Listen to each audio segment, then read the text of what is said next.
भगवान श्री कृष्ण ने अर्जुन को युद्ध भूमि में उपदेश दिया और वही उपदेश आगे चलकर पूरी मानवता के लिए एक अमर संदेश बन गया, जिसे हम भगवद गीता के रूप में जानते हैं। और इस गीता का अंतिम तथा सर्वोच्च उद्देश्य है मोक्ष, अर्थात जन्म और मृत्यु के चक्र से मुक्ति प्राप्त करना, आत्मा का परमात्मा में लय हो जाना और शाश्वत शांति तथा आनंद को प्राप्त करना।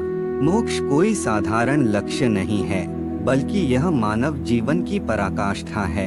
वही सर्वोच्च अवस्था है जिसके लिए वेद, उपनिषद, योग शास्त्र और सारे धर्म ग्रंथ मार्गदर्शन देते हैं। लेकिन श्री कृष्ण ने कुरुक्षेत्र के मैदान में गीता के माध्यम से इसका सार सबसे सरल और व्यावहारिक रूप में समझाया। मोक्ष का अर्थ केवल मरने के बाद किसी स्वर्गलोक में जाना नहीं है, बल्कि जीवित रहते हुए भी अपने भीतर के बंधनों से, इच्छाओं से, मोह से, आसक्ति से मुक्त हो जाना है और आत्मा की उस शुद्ध अवस्था को प्राप्त करना है जहां वह केवल साक्षी भाव में स्थित रहती है और भगवान से एकाकार हो जाती है। गीता में श्री कृष्ण ने अर्जुन को बताया कि आत्मा न जन्म लेती है न मरती है, वह शाश्वत है, अविनाशी है। न जल उसे गला सकता है, न अग्नि जला सकती है, न वायु सुखा सकती है, न शस्त्र काट सकते हैं। वह अनादि और अनंत है और यही आत्मा जब शरीर रूपी वाहन में बंध जाती है तब उसे जन्म मृत्यु का अनुभव होता है। मोक्ष का मार्ग यही है कि आत्मा अपनी असली पहचान को जाने, वह स्वयं को शरीर और इंद्रियों से अलग समझे और परमात्मा का अंश मानकर कर्म करे। श्री कृष्ण ने स्पष्ट कहा कि मनुष्य का अधिकार केवल कर्म करने में है, फल पर नहीं। यदि मनुष्य निष्काम भाव से कर्म करेगा, केवल कर्तव्य समझकर, ईश्वर को अर्पण करके, तो वह कर्म के बंधन से मुक्त होगा और यही मोक्ष की ओर बढ़ने का मार्ग है। गीता के विभिन्न अध्यायों में अलग अलग योगों के माध्यम से मोक्ष की व्याख्या की गई है। कर्मयोग, ज्ञान योग, भक्ति योग और संन्यास योग। कर्मयोग में श्री कृष्ण कहते हैं कि अपने स्वधर्म अर्थात अपने कर्तव्य को पूरी निष्ठा और लगन से करो, चाहे वह कितना भी कठिन क्यों न हो, और दूसरों के धर्म को अपनाने की चेष्टा मत करो क्योंकि वह विनाशकारी है। जो व्यक्ति अपने धर्म का पालन करता है और परिणाम को भगवान पर छोड़ देता है, वह धीरे धीरे मन की शुद्धि प्राप्त करता है और अंततः मोक्ष को प्राप्त होता है। ज्ञान योग में श्री कृष्ण आत्मा और परमात्मा का ज्ञान देते हैं कि यह जगत नश्वर है, परिवर्तनशील है और सच्चाई केवल आत्मा और परमात्मा की है। जो व्यक्ति विवेक का प्रयोग करके यह समझ लेता है कि सुख दुख, लाभ हानि, जय पराजय सब अस्थायी हैं, वही आसक्ति से मुक्त होता है और यही मुक्ति मोक्ष का मार्ग प्रशस्त करती है। भक्ति योग में श्री कृष्ण ने सबसे सरल उपाय बताया, प्रेम और समर्पण। उन्होंने कहा कि जो भी मुझे प्रेम से पत्र, पुष्प, फल, जल अर्पण करता है, मैं उसे स्वीकार करता हूँ। जो मनुष्य अपना मन, बुद्धि और कर्म सब भगवान को अर्पण कर देता है, वह न केवल सांसारिक दुखों से मुक्त होता है बल्कि मुझे प्राप्त करता है। श्री कृष्ण ने कहा, मनमना भव मद्भक्तो मद्याजी मां नमस्कुरु, अर्थात मन को मुझ में लगाओ, मेरे भक्त बनो, मेरा पूजन करो और मुझे प्रणाम करो। ऐसा करने वाला भक्त मुझे प्राप्त होता है और वही मोक्ष की स्थिति है। गीता में श्री कृष्ण ने यह भी समझाया कि यह संसार 3 गुणों सत्व, रज और तम से बंधा हुआ है। सत्व गुण ज्ञान और शांति देता है, रज गुण कामना और कर्म में लगाता है और तम गुण आलस्य, अज्ञान और मोह में डालता है।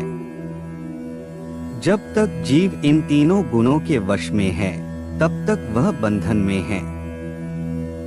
लेकिन जो इन गुणों से परे उठ जाता है, जो न सुख में प्रसन्न होता है न दुख में व्याकुल, जो मित्र और शत्रु में समान भाव रखता है, जो निंदा और स्तुति में एक समान रहता है, वही गुणातीत कहलाता है और वही मोक्ष का अधिकारी होता है। मोक्ष का मार्ग केवल सिद्धांतों से नहीं खुलता, बल्कि साधना, आत्मनियंत्रण और सतत अभ्यास से खुलता है। श्री कृष्ण ने कहा, अभ्यासयोगेन तु कौन्तेय वैराग्येन च गृह्यते, अर्थात अभ्यास और वैराग्य से मन को वश में किया जा सकता है। जो साधक नियमित साधना करता है, मन को ईश्वर में स्थिर करता है और संसार की अस्थायी वस्तुओं में मोह नहीं रखता, वही धीरे धीरे आत्म साक्षात्कार की ओर बढ़ता है और अंततः मोक्ष प्राप्त करता है। गीता के 18वें अध्याय, जो मोक्ष संन्यास योग है, उसमें श्री कृष्ण ने मोक्ष का पूर्ण सार दिया। उन्होंने बताया कि संन्यास का अर्थ केवल बाहरी त्याग नहीं है, बल्कि अपने भीतर की आसक्ति का त्याग है। जो मनुष्य अपने कर्मों के फल की अपेक्षा छोड़ देता है, जो केवल कर्तव्य भाव से कर्म करता है और उसे भगवान को समर्पित करता है, वही सच्चा सन्यासी है और वही मोक्ष प्राप्त करता है। श्री कृष्ण ने कहा, सर्वधर्मान परित्यज्य मामेकं शरणं व्रज अहं त्वा सर्वपापेभ्यो मोक्षयिष्यामि मा शुचः, अर्थात सब धर्मों और कर्तव्यों को छोड़कर केवल मेरी शरण में आओ, मैं तुम्हें सभी पापों से मुक्त कर दूंगा और तुम्हें मोक्ष प्रदान करूंगा, चिंता मत करो। यह गीता का चरम श्लोक है और मोक्ष का सबसे सरल और सीधा मार्ग है पूर्ण समर्पण और शरणागति। मोक्ष का मार्ग केवल साधुओं, सन्यासियों या योगियों के लिए नहीं है, बल्कि प्रत्येक गृहस्थ, व्यापारी, किसान, विद्यार्थी सभी के लिए है। यदि वे अपने अपने कर्म निष्काम भाव से करें, अपने कर्तव्य को पूजा समझकर करें और उसे भगवान को अर्पण करें, तो वे भी मोक्ष प्राप्त कर सकते हैं। उदाहरण के लिए जनक राजा ने राजकाज करते हुए भी मोक्ष प्राप्त किया, क्योंकि उन्होंने सब कार्यों को निष्काम भाव से किया। इसी प्रकार महात्मा गांधी ने गीता के निष्काम कर्म को अपनाया और जीवन भर सेवा की, और यह सेवा ही उनका साधन बन गई। आधुनिक जीवन में जब हर व्यक्ति भाग दौड़ में, तनाव में, परिणाम की चिंता में उलझा हुआ है, तब गीता का यह संदेश और भी प्रासंगिक है। यदि हम अपने जीवन में गीता के उपदेश को उतारें, तो हम तनाव मुक्त रह सकते हैं और आत्मिक शांति पा सकते हैं।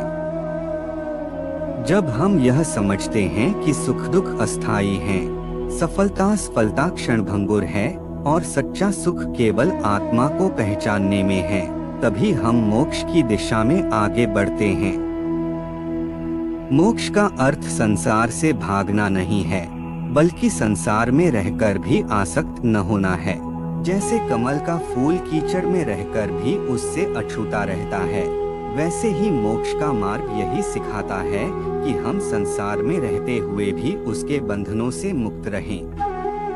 श्री कृष्ण का उपदेश केवल अध्यात्म नहीं है, बल्कि यह जीवन जीने की कला है। गीता के माध्यम से उन्होंने सिखाया कि जीवन के हर कार्य को योग बना दो, हर सांस को साधना बना दो और हर कर्म को पूजा बना दो।